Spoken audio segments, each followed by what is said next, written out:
want to squeeze in a couple of quick questions here before we wrap things up. Bob, this one did drop in during your segment, but Cyrus, you're more than welcome to chime in if you like. But Bob, we'll start with yourself.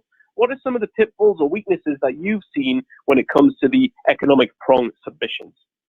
Well, thanks for that. So I've seen several things. One is the lack of contemporaneous documentation and even material errors or inconsistencies in some of the documents and contentions. For example, I've seen DI positions that are inconsistent with statements and amounts that were included in SEC filings. DI positions that may even be contrary to positions taken with tax authorities for cross-border transfer pricing purposes. Sometimes there's even either overreaching or even perhaps sloppiness in terms of trying to quantify various investments. I was involved in a case where there was the value of artwork at corporate headquarters that were included as part of the domestic industry for the DI product. So care needs to be taken in things like that.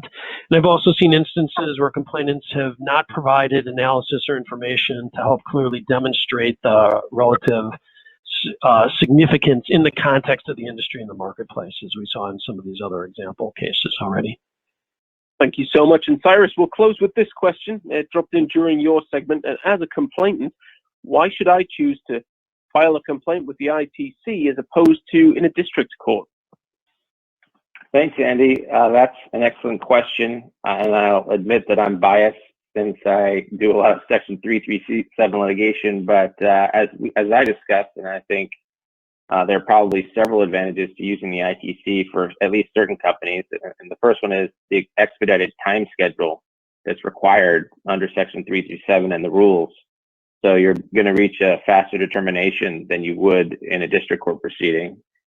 A second advantage to the ITC is the type of remedy you're going to get, which is exclusion from the U.S. market. That's a powerful remedy.